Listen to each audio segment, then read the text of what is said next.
Dober dan. Živijo. Spremljava, kaj se dogaja s postavljanjem oziroma nepostavljanjem vladajoče koalicije. A bojo volitve ali bo nova vlada? Šlogala ne bi, a ne? Se kar vleče to, ampak mislim, šlogala ne bi. Zdi pa se, da je notranje dogajanje v SMC prineslo eno dinamiko, ki bi lahko nakazovala, da bo zelo težko sestaviti vlado iz desne. Zdaj, SMC deva pojasniti, 10 parlamentarnih sedežev zasedajo, Ja, precej. ker jim daje relativno veliko moč, vendar imajo to moč samo, če so blok. Ne? Vektorske vsote pri SMC so pa take, da enemu delu gre to salutiranje proti desni izrazito na živce, kar je bilo opazno pri odstopu podpredsednice, kar je bilo opazno pri pismu nekdanjega predsednika Mira Cerarja in ministrice Ksenije Klampfer. Drži. In to ni nepomembno, namreč v trenutku, ko sta se oglasila Klampferjeva in pa pač Cerar, se je pokazal poskus nekega koncepta, se pravi ne samo geometrija moči in glasov, ampak tudi nek poskus vsebine, ki če ga kombiniramo z preferencami volilcev, kar so tudi ankete pokazale, kaže pač na to, da tam neke enotnosti v smislu sestavljanja nekih močnostnih blokov ni. In to bi zelo otežilo sestavljanje vlade z desne, kot sem rekel. Na drugi strani je pa ex-premier ali še nekak v.d. premier Šarec potegnil pa še eno dosti zanimivo potezo, ki je enostavno ponudil, da to težavo pri neizvoljivosti stranke, ki praktično na javnih anketah umrla, reši na ta način, da da določene kvote tej stranki v svojih kvotah in potegne za svojim imenom. Tako da to je neka zelo zanimiva pozicija. Hkrati je pa dal ostro vedeti, da ne bo toleriral pač koketiranja pretiranega ali pa pogovarjanja za Janšo. Potem je pa to ostrino nekako malo nazaj vzel, skratka taktizira. In to se kar vleče zdaj, tako da kako se bo to izšlo, je vprašanje, ampak zdi se, da kot rečeno, da so akcenti postavljeni rahlo v smer predčasnih volitev. Zdaj, a ti pričakuješ, da bo to v fotofinišu tega časovnega obdobja jasen, ali se bodo glasovi ali pa da bodo glasovi prešteti že prej? Kot rečeno, jaz nisem naklonjen šloganju ali napovedovanju, ampak zdi se mi, da je treba, tako kot si lepo povedal, vektorje meriti. Moč je treba meriti in usmeritev te moči. In usmeritev te moči je zelo, prvo, kar je ni ena sama, ampak je razcepljena, se pravi ta moč v SNC-u zdaj govorjeno. Izkazuje se pač to, da Janša je stabilen v svoji moči, razlika, ki se stabilno v svoji volilni podpori, Ja, v svoji, mislim, ki se jo tako, da razbrati v anketah. Razlika, ki se lahko vzpostavi do njegove moči, je izključno v rokah volilcev kot tistih, ki bodo na volitve prišli ali pa ne.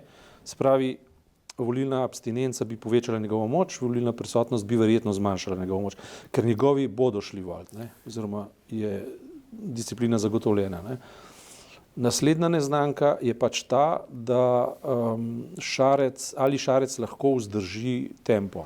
Se pravi, ali bo ta njegova relativno visoka podpora in podpora njegovemu konceptu vladanja vzdržala do volitev ali ne, seveda, če do teh pride. Zdaj, če do teh volitev ne bo prišlo, pa bojo sestavili vlado, se že naprosto okovi, da bo ta vlada zelo težavna in problematična in v bistvu samo vzorec ponovila. Sploh je problem naše politične slike, mislim, da je bolj pametno o tem govoriti, o tem, da smo že, koliko zdaj že, 30 let je v nekem večnem vračanju, skozi se vrača, eno in isti vzorec, eno in isti problem in predvsem ta negativen odnos do koga ne in proti komu, ne pa za neki in tako. To je problematično izhodišče in zelo v oči bije pa tudi umanjkanje angažmaja civilne družbe. Ne. O tem se na ravni civilne družbe ne diskutira, v medijih diskutiramo, sicer se pa to ne diskutira, kar pomeni, da je umanjkanje koncepta državnosti in vsega, kar bi pripadalo naši prihodnosti, ne, družbeni in pa državni prihodnosti, bije, ne, je seka, se pravi, je problem, ne, pri čemer seveda na povezovalno vlogo predsednika države ne moramo računati, ne, ker je v tem smislu kontraproduktiven. Ja. A je problem volilni sistem, problem ustavni ustroj ali je problem personalne narave? Problem je zelo preprosto v tem, če bi se heideggerijansko izrazil, da je duh crknil, ne, se pravi duha ni. Duha tega prostora, kulturnega, če hočeš, ali pa enega zanosa, Heidegger bi govoril o neki biti, ne, tega pač ni, ali pa če rečemo bolj moderno, v koncepti, ki bi morali izražati voljo do tega, da mi v našem domu, kjer pač živimo, ne, se pravi, to je pa naša država, ne, se pravi, to so naša okolja, naš kulturni naboj in pa v bistvu ta pogon neke družbene misli, ne, ki bi moral se organizirati okrog institucij, ki nam služijo ali pa ki smo jih vzpostavili, enostavno tega koncepta ni in to je zelo narobe. Ne. Mislim, olajševalna okoliščina pač ni to, da tudi v Evropi tega ni, ali pa da je tega zelo malo, ne, ampak ne vem, jaz bi si tukaj predstavljal že, če imamo neko nacionalno državo, da bi se moral v neko razpravo o tem, kaj sploh je prihodnost, družbena prihodnost tega prostora, ne, kakšen SAZU vključiti pa na to začeti delati neke resne razprave ali pa resne simpozije ali karkoli že. Nekaj bi se morali dogajati, pa se ne. No, se spomniš, v 80-ih se je to zelo dogajalo. No? V bistvu je treba samo to ponoviti. Ne, mislim, veš, jaz tudi, če ocenjujem kvaliteto razprav v 90-ih letih, pa koncepte, ki so bili na mizi, bi rekel pač, da niso bili vrhunski, ne, ampak bili pa so. Ne. Se to, vsaj bili so. Medtem ko za zadnje desetletje, ne, bi pa rekel tako, en tak zelo cenjen pragmatizem z danes na jutr, z nekimi brklarijami idej, ki so ena drugo izključevale, pa so hkrati sobivale v praktično istih kabinetih, ne. In je ta erozija, po mojem, v zadnjem desetletju zelo opazna. Ne. Ja, in na ravni družbenega koncepta je zelo podobno kot v realpolitiki. Ne. Mi se zdaj ves čas pogovarjamo o Janši, ne, kot o nevarnosti, prav non-politike, kako bi preprečili, da bi on ali pa neke njegove nevarnosti umanjkali ali pa bi jih izbrisali ali pa neutralizirali, ne. Namesto da bi se pogovarjali o tem, kakšna politika pa je tista, ki bi tej državi ustrezala v najboljšem pomenu besede. Ne. In družbena debata gre pa na enak način. Ne. V bistvu gre za bitko za dediščino nečesa, ne.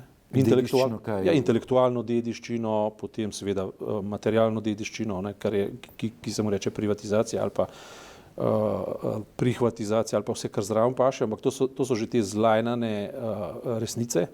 Tudi to o neoliberalizmu, ki je sicer največja možna resnica tega trenutka, je zelo zlajnana resnica, ker če bi nekdo vzpostavil tukaj pač nek koncept, ki bi ga združil preprosto s tem, kar naj bi poosebljal recimo slovenski kulturni praznik, mimogrede, ne, saj smo ga ravnokrat doživeli, ne, vse to je v bistvu ustavi povezan z imenom Franceta Prešerna, zdaj je to anahronizem, ali je to nek resentiment ali karkoli, o tem bi se pač morali pogovarjati in reči, zdaj pa tako, ali mu nalijemo vsebine ali pa ga izbrišmo, pa imamo v redefiniciji ustave, pa postavimo nek drug praznik ali pa tega sploh več nimamo, če ga pa imamo, ne, na način, kot je pač mišljen, ga je treba pa misliti in treba uliti not neke vsebine, ki ne bodo samo strogo kultura zaradi kulture same po sebi, ampak mora biti povezan tudi s tem, kar je bilo postavljeno v času nastanka tega praznika. Čas nastanka tega praznika je pa bil leto 1945 na nekaj podlage, ne, se pravi, že med vojno se je takrat govorilo o nekem sentimentu,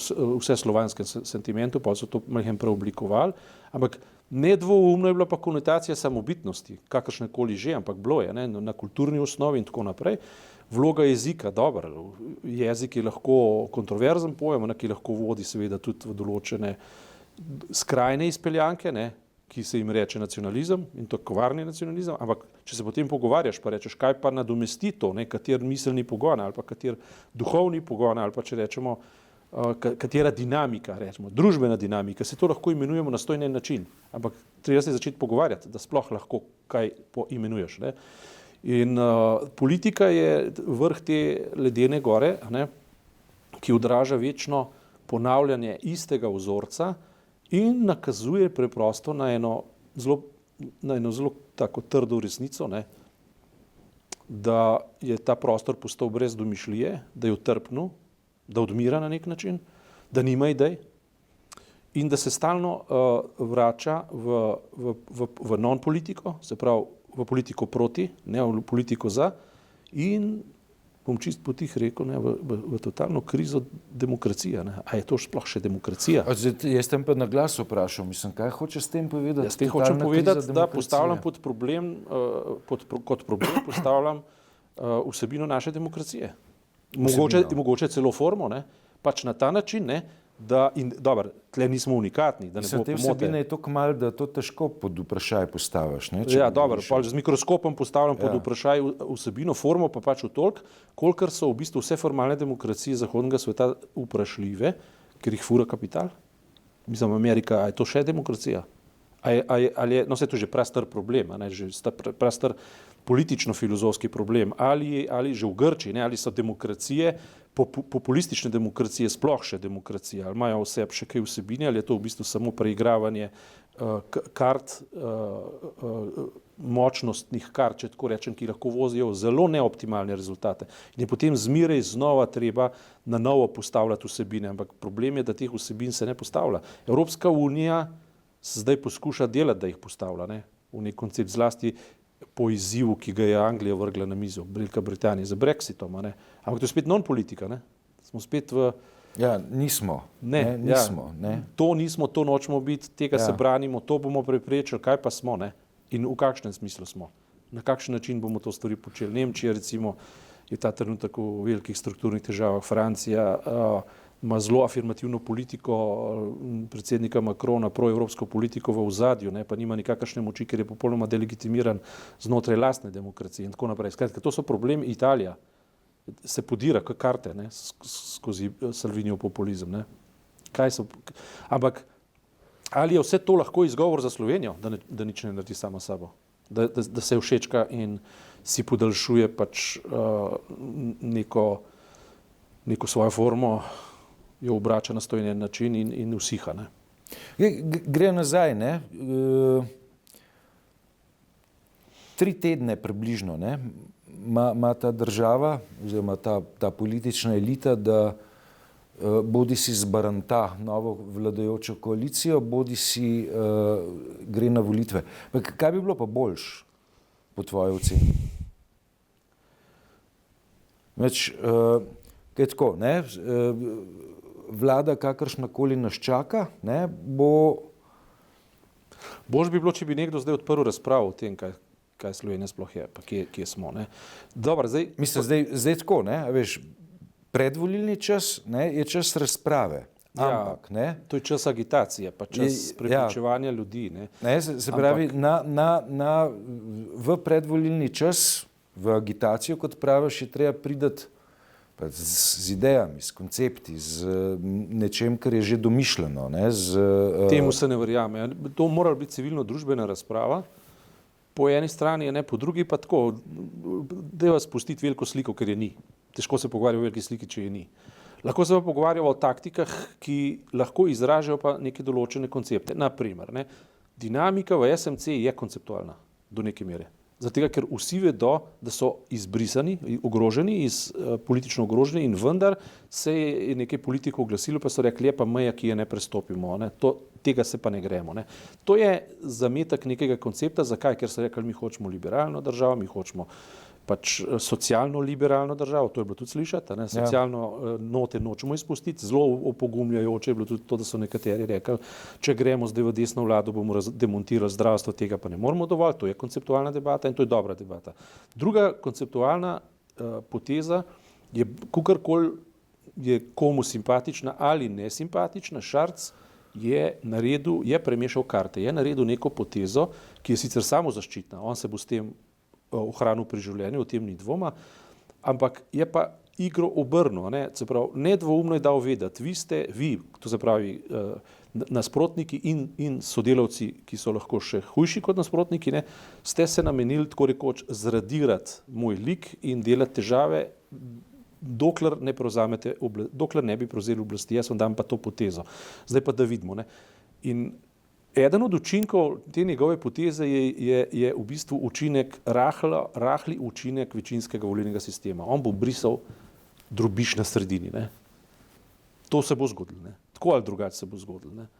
Mislim, ta drobiž na sredini se bo brisal zaradi tega, ker je paradoksalno, veš, na sredini ta narcizem malih razlik med strankami, ki so v resnici relativno podobne, narcizem malih razlik pa velikih egotov voditeljc in voditeljev je pa orjaški. In to lahko vodi v brisanje sredine. To se bo verjetno zgodilo, ampak spet je pa to napotitev na vprašanje konceptov. Naprimer, če kdo ima koncept, ga SDS ima, in celotna desnica, je sicer slab koncept, je sicer negativen, ogrožajoč koncept, ampak je koncept. In je tudi združen s tem, da nima nobenih težav s tem, da objame neoliberalizem. Medtem ko na desno od levice, se pravi v tistem velikem prostoru, ki je praktično večinski prostor, se pa strinjajo samo v tem, da počepnejo pred neoliberalizmom, drugega koncepta pa nimajo. In da se izrekajo velike besede o zdravstvu, šolstvu in skratka o javnih zadevah, ki pa jih ne mislijo resno. Šarec je do zdaj dokazoval, da sicer nima posluha, ampak je pa pripravljen omogočati to pesmico. Se pravi, da je pripravljen orkestrirati nekaj, kar ohranja javno šolstvo, javno zdravstvo in tako naprej, čeprav tega ne razume. To je bilo več kot očitno. Malo tako intuitivno. On se zelo intuitivno obnaša in tukaj se je izkazal kot odličen dramski igralec. Ja. Res dober. Sam teksta ni sam pisal. Teksta pa ni sam pisal in tudi ne ve, kako točno mora izgledati. In on zdaj to unovčuje, kar ni dobro, ampak ni pa tako katastrofalno slabo, kot bi lahko bilo, če bi zavladal recimo Janša, taka je zdaj propaganda, se pravi, spet gremo v non-politiko. In tisto, česar se zdaj boji, več kot očitno je, da se bo zdaj vse dogajalo spet v odnosu do SDS pa do Janše. In tisto, kar se bojim oziroma kar ostro odklanjam, je to, da bi vse sile, ki so proti Janši, začele njega in njegove koncept demonizirati na podlagi laži in neresnic. Ker to je natanko bila nekoč tudi, ali pa mogoče še njegova metoda, ki na koncu koncev vedno rodi slab rezultat. Da mi podnapise, na kaj misliš? Recimo, da bi zdajle, ne vem, recimo te dni smo prebirali o Janševih medijih. Vsi vemo, da so Janševi mediji podrejeni, prvo, kar je, da niso neodvisni, drugo, kar je, da so finančno podprti iz Madžarske, vse to vemo. Ampak kar naenkrat se pa začenjajo neke preiskave, nekaj, kar prej ni bilo, pa bi moralo biti. In točno vidiš, da gre že za oblike spina. In to ne more, a veš, ko bodo enkrat stvari začeli propagandno usmerjati namesto na podlagi egzaktnih elementov pravne države, pravosodja, preiskovalnih organov in tako naprej. Takrat bodo vsi tisti, ki so privrženci Janše ali pa mejni privrženci, bojo rekli, poglej, sej spet ga napadajo, avtomatično grem jaz na stran tistega, ki je napaden in tako naprej. In to je, a veš, to se je vedno dogajalo, to je tudi, recimo, tudi Janša je mu to izkušnjo vedno, da takrat, ko je on napadal celo stvari, ki so bile resnične, so jih ljudje dojeli kot neresnične. A veš, naprimer, tipično je bilo takrat v tistem pregonu, a veš, ko je bilo krok, dobro, ne bom to odpiral, krok tistih bulmastifov in tako naprej, ko so začele delne resnice z lažmi prepletati, na koncu nič ni bilo res. In to je neka ogabna metoda, v kateri ljudje več ne prepoznajo, kaj je res in kaj ni res, reče, itak vsi lažejo in potem grejo na svoje bazične predsodke. V temu se reče postresnično stanje. Ja, ampak kaj to pomeni? To pomeni, da se človek na koncu v nekem razočaranju, mogoče jezi, vkoplje v predsodke. Namen neke debate pa je predsodke razbijati in iti v argumente. Tukaj prostora za argumente potem ni več. In potem greš na bazične sheme, ki so v Sloveniji že 30 letja popolnoma enake. Na koncu se zmeraj levica pa desnica uravnotežita, mislim, iluzija levice pa iluzija desnice se uravnotežijo na koliko razmerju, 60-40 ali pa 70-30, ne? Ja, ali pa 55-45. Ali pa ja, pri čemer potem tam okrog sredine postane megleno. Ne veš več, kdo je kdo, ne? In to se bo spet ponovilo. Mislim, je nevarno, da se bo spet ponovilo, jaz mislim, da se bo spet ponovilo. In potem bo sestavljanje nove vlade. Je zdaj ključno vprašanje, če pride do predčasnih volitev, kdo bo prva stranka, ne? Ampak tudi, če bo Janša spet prva stranka, spet nikjer ne piše, da bo sestavil vlado. In smo spet na istem, ne? Ampak to pomeni, da bomo midva imela še nekaj časa za delati tole, dokler nam dolg čas postane. Ta debata je rahlo dolgočasna, ja. Ampak je pa potrebna. Hvala lepa.